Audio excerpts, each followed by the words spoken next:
Good morning. Happy Sunday. It's my mama's birthday today, so if she pops in, I will wish her a happy birthday. I hope everybody is going well today.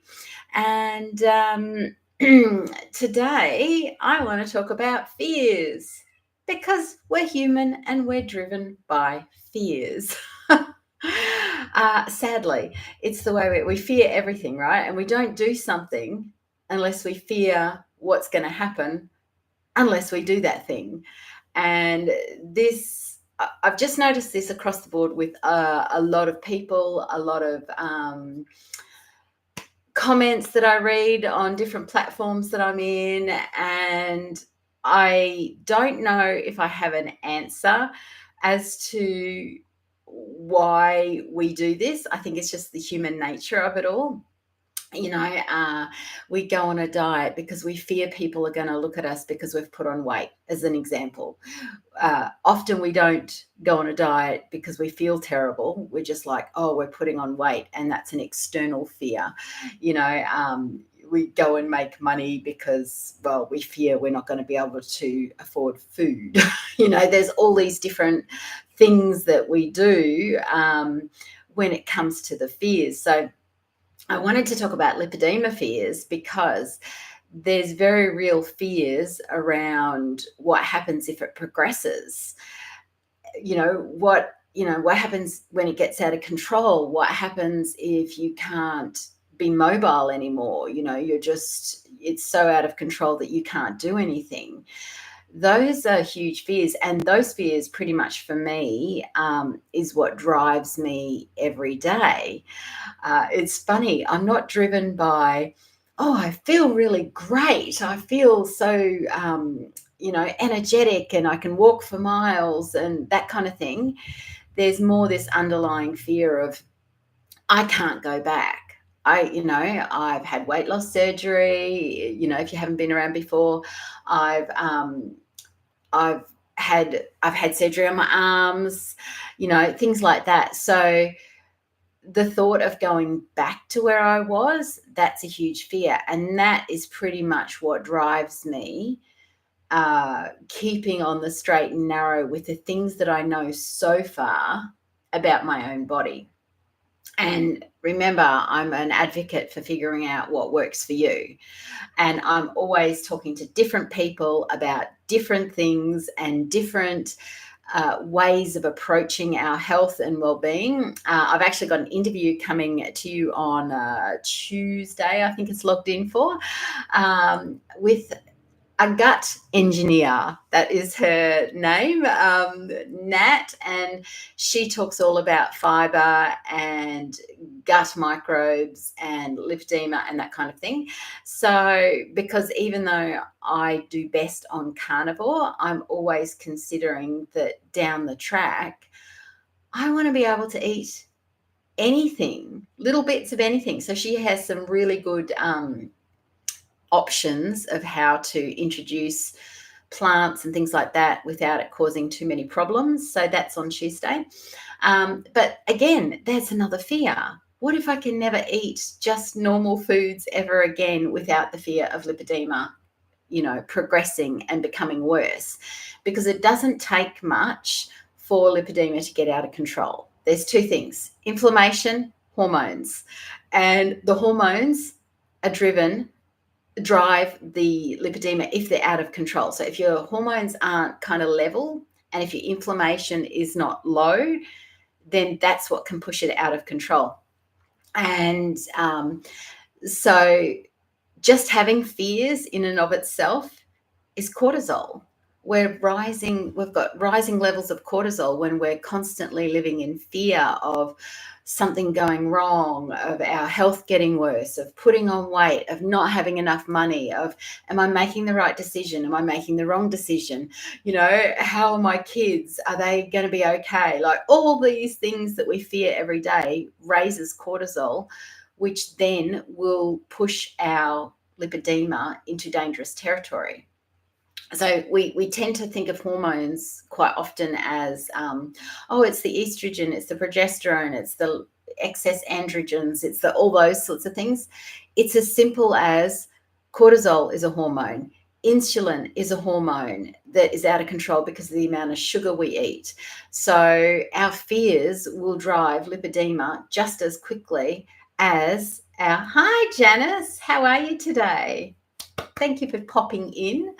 So our fears and our worries will drive lipedema just as quickly as sugar and insulin levels will. So it's something that we've got to try. And the only way to get on top of it, sadly, is doing the inner work and, calming ourselves down and looking for... This is kind of a learned skill. It becomes habitual to always think about the fears. And hey, I'm right there with you. I'm always thinking about the fears of everything. But I consistently try and put myself into the space of, what if it works out? Oh, what if it's just amazing? Oh, what if one day I can eat any food I like and my body just deals with it because I'm in such a good space? We never think like that, do we? We never go, oh, wouldn't that be amazing? It's like, what if I can have everything I've ever wanted and nothing will happen? Like, it's I've been watching a lot of Joe Dispenza lately, and he's a chiropractor and researches the brain, and he actually rebuilt himself. This dude is amazing. If you want to follow somebody who will get you out of your fears, just go into YouTube and Google Joe Dispenza. This dude had an accident. Now I've got to try and remember his story. I followed him for so long. They said he would never walk again. He was paralyzed, I'm pretty sure. And because he was a chiropractor, he knew how the body worked. And he talks about how athletes and top people like this, they always imagine how the game is going to go, because our brain apparently does not know any different between imagining the thing and doing the thing. So when we're living in fears, our brain's going, oh, this is actually really happening. There's no difference. They've done studies upon studies on this, and they've tracked brain mapping and all this sort of thing. And there is no difference between doing the thing and imagining the thing. How powerful is that if we use it for good, right? So Joe lay there in his hospital bed, and he imagined, because he knew his body, and as a chiropractor, he knew physiology, and he imagined all the neurons firing in his body in the correct way. And I think it took him about... Now, this could be really wrong. I'm going to say 6 weeks is what's coming into my brain. Anyway, long story short, he rewired his body and he walked again after they said, no, it's no chance. But he had to go through it in his brain over and over and lay in this space of imagining all his neurons wiring the way they're supposed to, and him walking successfully without even thinking about it. And it's just, he does a lot of workshops all over the world, where he has seen people change their physiology. He's actually even seen somebody who has regrown her thyroid. I'm not kidding. She had the thyroid removed. She regrew it. This is all like medical. It's been tracked. It's a real thing. It's not just somebody said something about somebody else. This is all like, they've got the medical evidence of this. So it's insane what we can do just with our brains. But we just default by habit to the fears of, if I don't do this, this will happen. And, so I spend my life right now, because this is the first time in my adult life that I feel fit, I feel healthy, I feel amazing.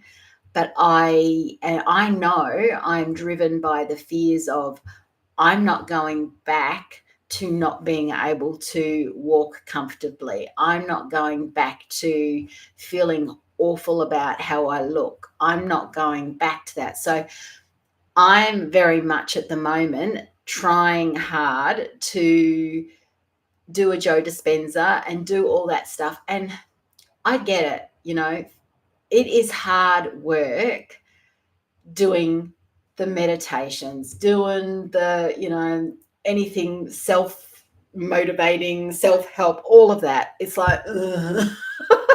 Right?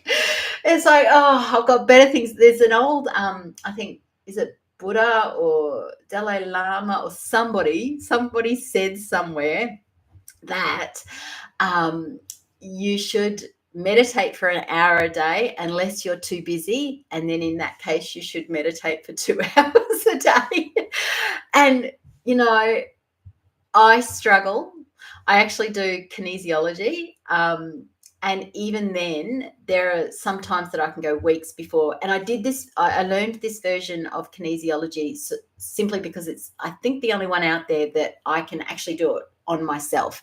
Generally with kinesiology you go to somebody else, but this version that I learned is I was able to do it on myself. And the other reason I learned this is because I work with the energy rather than with the person, because I always knew I wanted to travel. I wanted to be able to do anything that I do, I needed to be able to do online. So again, I know how good it makes me feel. I know how it puts me into that positive mind space instead of the negative mind space. When I was learning it, so it was over a year that I studied it, and during that year I did a balance on myself every single day. My mind space, my head space was incredible. I don't think I lived from fear one single day. We were in Bali during one of the modules that one of the levels that I had to complete. I did that level in Bali because I wasn't missing it. I felt so good.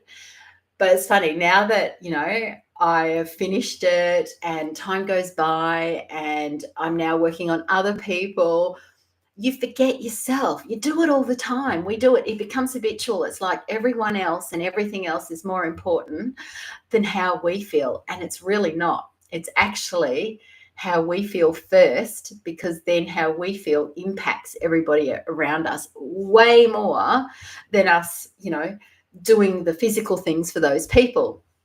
Yet we don't do it. And it just constantly blows my mind when I sit and think about it. So all the fears I have around lipedema coming back, it's funny because I don't have the fears about my thyroid, because when I had the weight loss surgery, I'd read all this stuff that when you're on a very low calorie diet, you're going to need thyroid medication for life. And I made that decision that, okay, if I have to take thyroid medication for life, I reversed the antibodies, I reversed the Hashimoto's, and I reversed all my symptoms apart from the weight. I just sort of went, that's okay. And so I don't have really a fear around it. And funnily enough, I've reduced my thyroid medication 4 times since, even though everything I read was like it was going to get worse. But I removed the fear around it getting worse and just accepted it. So therefore, I didn't focus on it any longer. Lipedema can get out of control very swiftly. If you're letting the inflammation get out of control, you're sitting all day, which is why I'm very thankful that when my husband gets home from work, no, we're going for a walk, because I get so caught up in my world and what I'm doing for people that I do sit all day, which is inflammatory to the body. And yeah, if you let sugar get out of control too quickly, then insulin, hormone, and the cortisol, worrying about every little thing. I don't know who out there's got grown-up kids, but you never stop worrying about your kids. In fact, it gets worse because you have no control anymore. It's like, can't do anything about that. But instead of letting it go like I did with my thyroid and going, oh, well, there's nothing I can do about that, so I'm just going to let that go. We don't seem to do that with people, with our kids, with our loved ones, with the people around us. We worry even more, which is insane. But I used to do balances around this, and there was a space that I stopped worrying about my son because I was doing balances on myself all the time. And I'm only just remembering that now, talking about it, because it's just like, wow, I've just kind of let that go, and I'm sitting back in this fear mode of, oh, what happens if we leave the country and something happens with him? It's like, nothing I can do about that. I've always believed that you will always be where you're meant to be at any given time. And I do believe that at my core. And you will always have the people put in front of you that you need to have put in front of you, for whatever reason. But we just forget to trust that. Some people will call that faith, some people call that spirituality, some people just call that inner belief in self. It's all kind of the same thing, right? So if we truly have faith, if we truly have that belief in ourselves, and that the universe is providing for us, or whatever language you use around that same thing, it's the same for all of us, but we just all use different language, then why do we have so many fears?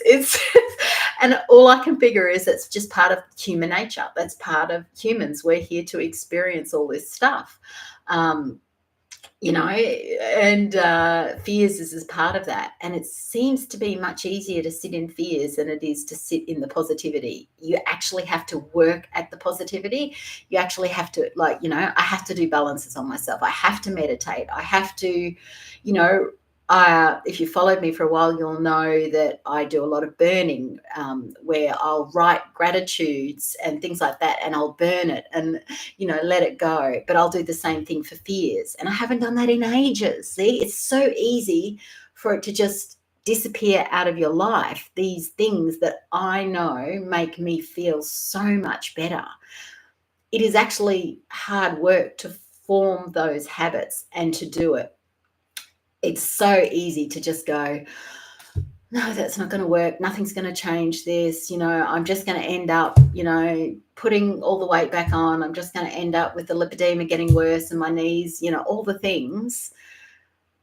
It's just, I don't know why it's so easy, but I talk a lot about neural pathways, and this is Joe Dispenza's work, right? He's the one that explained in a way that I understood. I mean, there's a lot of explanations for it online, but he's the one that, for me, I finally understood how neural pathways work and why forming new habits actually is uncomfortable, because it's actually physically forming the neurons and the synapses are coming together to form a new neural pathway.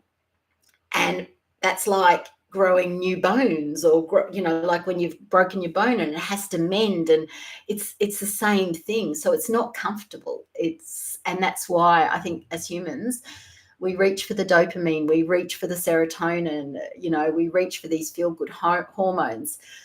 Growing new neural pathways by forming new habits that will benefit us, it doesn't feel good. It's not a dopamine hit. It becomes a dopamine hit once you start doing it, and it becomes second nature, and that neural pathway is formed. But we have to sit in that discomfort and that, I don't want to do that, and what a waste of time. I've got better things to do with the next hour than to sit and stare into space and meditate. I know. But the difference is, over the years, there's things that I've kept up in the self-help world, things that I find easy to sit out of fears. One of the easiest ones that I've used with incredible success over the years, and it's one that I fall back into because it's easy and I don't have to sit for an hour to do it, and that's called the Ho'oponopono prayer. And it's an ancient Hawaiian prayer or mantra or whatever you want to call it. And I've talked about this many times over the years, and it simply goes, I'm sorry, forgive me, thank you, I love you. And this is a really good, if you are sitting in fear and you're sitting in just a space that you don't want to be sitting in, saying that over and over, I'm sorry, forgive me, thank you, I love you. It's like this walking meditation that just calms me instantly, because your mind can't think about two things at once. So if you're saying that mantra over and over, you literally cannot think of something else because you're trying to remember those words, right? So if nothing else, from a physiological level, you're calming your cortisol simply because you're not thinking about that stressor anymore. And how it actually works, and I literally, because you know me, I like this. I did the course to learn how to teach it because that's me. That's how I work. And so I'm sorry, the prayer is actually to yourself. And so when you understand how it works, when you say it over and over, it just feels so much better. So you're saying, I'm sorry this is happening. So say you're sitting there thinking about the worst thing in the world. Okay, I'm going to use my example, and I'm going to trust that my husband, who usually tunes in but doesn't listen, so I'm going to hope that he's actually not listening. He's at work. So this is a situation that happened many years ago. Like, we're talking, probably, we've been up here for 6 years, so probably 8-10 years ago. And this is when he was FIFOing, and every Sunday night, or whenever he flew out, Monday night, I can't remember, I think it was Tuesdays he used to fly out. And we live an hour's drive from the airport. And so part of our routine was always filling the car with fuel the day before, so that it was full fuel tank, all the things, because we would leave at like 3:30 in the morning because he had a 6 o'clock flight. And for some weird reason, we didn't fuel the car. And even weirder for us, it was empty. Like, that never happens for us, right? So anyway, I believe this situation happened for me to understand the power of the Ho'oponopono prayer for reducing stress levels. That's my theory. Anyway, so it was okay because there's 2 fuel stations on the freeway on the way to the airport that's not far from home. And so I was like, rightio, that's okay. We're going to, my husband was already in work mode. He was just furious, and he was stressed, right? And for some people that comes out as tears. For some people it comes out as anger. It's different for everybody how fears. But his fear was that he was going to miss his flight, right? And so, I was like, oh God, here we go. So I was looking out the window into the dark night, saying, I'm sorry, forgive me, thank you, I love you. I'm sorry, forgive me, thank you, I love you. Because I'm sorry means I'm sorry this is happening. I'm saying to myself, I'm sorry this situation occurred, that for whatever reason we forgot the fuel, it was empty, all the things. Forgive me. You're saying, forgive me for thinking I needed to experience this. Okay. I'm sorry, Kylie, that I thought you needed to experience this situation this morning. Forgive me. Thank you for taking this experience away. So we've got, I'm sorry, which means I'm sorry you're going through this. Forgive me for thinking you needed to go through this. Thank you for taking this away now, because I'm done. And I love you. You're telling yourself you love you no matter what's going on in your life, right? Because we need to do that. We think we want other people to tell us how that they love us for us to feel loved, but it's actually us that we need to tell ourselves to. So that's how it works. Now, I was staring out the window this morning. I'm sorry, forgive me, thank you, I love you. Obviously, I'm not saying this out loud, although he probably wouldn't have been surprised because he's used to all the weird, strange, wonderful things that I've done over the years. So bless him. So I was saying this over and over. We get to the servo, the petrol station, the gas station, whatever you call it in your way. And I got out, he got out to pump the fuel. And I said, because it was winter, I said, I'm just going to wait inside where it's warmer, because I wasn't going to stand with him. Like, he was not in the mood and I just didn't want to be there. So I stood inside saying this over and over and over again because it made me feel better. It honestly makes you feel better because you can't think of what else is going on, what the ramifications are, all of that. Saying this over and over, as soon as I saw that he'd finished, I went, I paid for the fuel, came back out, got in the car. He turned to me and said, you should have got yourself a coffee, babe. That's how well this works when you are stressed. Like we had time to buy a coffee, right? It's just insane. And there's been other times that I've used this in our relationship and just as flipped as anything else. So if you're looking for something that is just easy to do to lower your fears, to lower your cortisol, it's a really great habit. And when I studied it to learn how to teach it, you can actually shorten it. And I ended up short. When I need to really get out of that headspace, then I'll say the whole mantra. But when I when I'm doing something that, I don't know what in what way, but people with chronic disease, thyroid, lipedema, very good at saying, I'm sorry. Oh, I'm sorry I'm in your way. Oh, I'm sorry it's taken me so long to get up from the couch. Oh, I'm sorry I can't do that for you. I'm just too tired, right? We're so freaking good at saying, I'm sorry. It's like our whole life we're apologizing for our mere existence. So when I learned how to teach this, I actually shortened it to thank you, I love you. And I know in my head when I'm saying thank you, I'm sorry, forgive me, thank you, take it all away, I'm done with that. I love you. Thank you, I love you. Thank you, I love you. Because I feel like as somebody with chronic disease, thyroid disease, lipedema, I say sorry enough. Maybe I need to say sorry to myself, maybe, or it's making me a little bit emotional, so maybe. But I just found that, and when I started working with other people removing the sorry, I think something switched on for them as well, that, yeah, you know what? I do say sorry a lot, and we shouldn't have to apologize, right? Because other people, and often we're apologizing to people who didn't even know that, or didn't feel like you were doing anything wrong by them, but we just have this ingrained habit of apologizing for our mere existence, right? So at the very least, if you're in your head, thank you, I love you, and just know that whatever you're thinking about, whatever you're stressing about, whatever you're having anxiety, anxious moments about when it comes to your health and your well-being, thank you, I love you, take it away, right?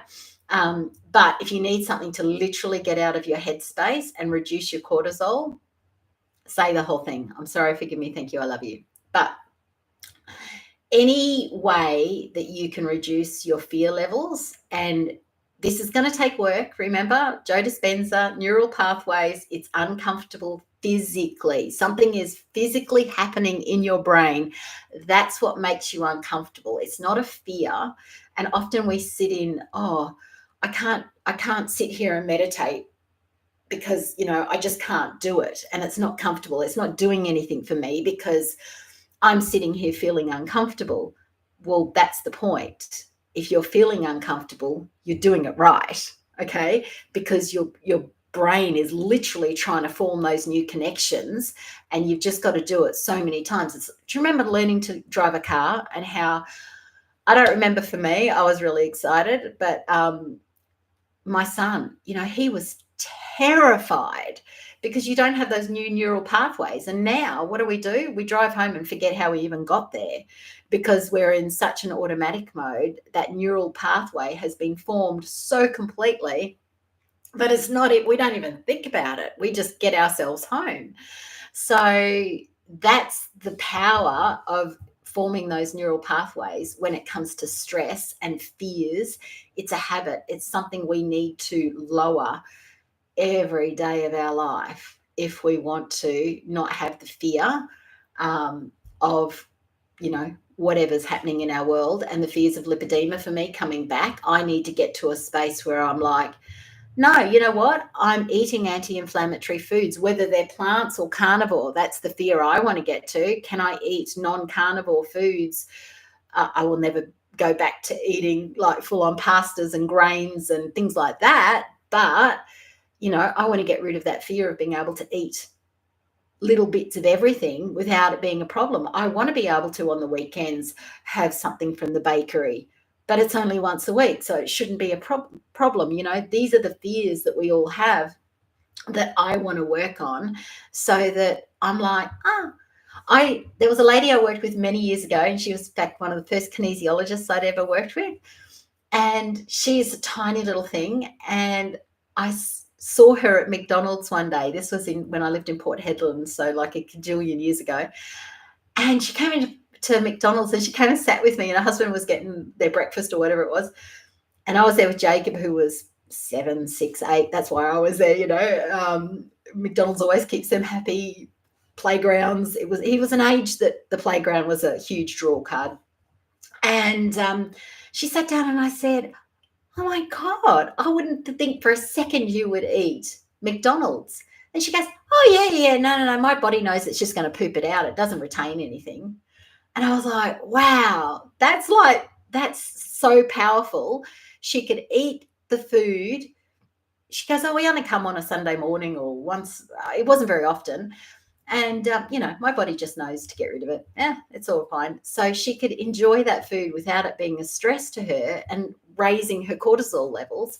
And when our cortisol levels are risen, then inflammation comes into play as well. So it's like, wow. But the only way we're going to get ourselves into that phase of not being scared about the outcomes of everything we eat and consume and, feeling guilty for it and all those things is to do this inner work, to do the meditation.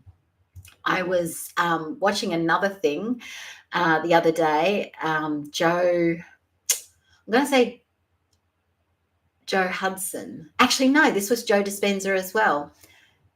And he was interviewing Steve Bartlett from Diary of a CEO. If you've not seen that, it was a while back. Go find it. Amazing. 2 hours. Yes, very long, but so worth it. And when he was talking to Stephen Bartlett about his need for wanting to, stop eating sugar and all these things that he listed off, Joe said to him, he said, oh, you're not addicted to the foods and the this. You're addicted to the feeling of the guilt you get when you do it. And it was like mind-blowing for Stephen that, we can get addicted to the negative emotions around what it is we're doing all the time.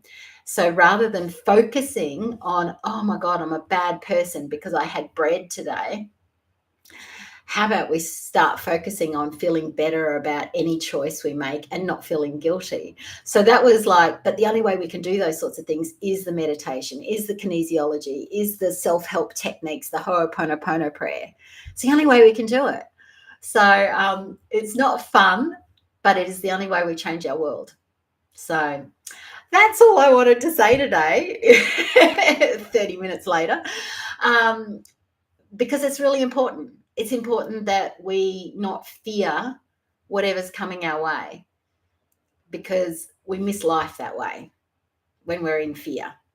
So, yeah. So I actually, for the first time, talking of which, put an appointment link if you want to experience kinesiology and removing these sorts of blocks and that. I've actually I've attached a link in the description box of how to make a single appointment with me. So if this tickles your fancy and you want to work with me like that and you want to have a single session to have a go, it's there for you. In the meantime, Ho'oponopono prayer. I'll even type it out in the comments when I'm finished. I'll come back and do that so that accent, please spell that last name, Dispenza. He's actually, hang on, let me write it down, Janice. Dispenza. He's actually American. And so he does lots of workshops around America, because I actually looked up, because I went, I'd love to do one of his week-long things, because literally people with Parkinson's, people with arthritis, people that couldn't see, the kind of, like, it almost sounds like a cult thing, but he literally does MRIs on brains beforehand and after these week-long immersion events that he has. I would love to go to one, but they're pretty much all your way, all in America. So I need to manifest, a big chunk of change to go over to one of those because they sound amazing, and it's all science-based. That's why it boggles the mind. It's like you can't go, no, that can't be right, when he backs it with the science. He's got this amazing way of backing the science with what we would think is the spirituality, but it's actually the science of how it works. So check him out and watch he's all over YouTube, Janice. You will find so many on him. So just pick the title that speaks to you. You don't have to watch the 2-hour-long one that I watched with Stephen Bartlett. Just there's heaps of them. But look for the interviews, because there's a lot of people that do the AI kind of videos that are like, and then they're just taking clips of him. Just find an interview where he's being interviewed by someone. But amazing. Come back to me and tell me what you think. All righty. That's it for me for Sunday morning. I'm now going to call my mama and wish her a happy birthday, and have a great week. And I will see you next Sunday. Look out for that video on plants and fiber and lipedema on Tuesday. And I will see you next Sunday. Bye.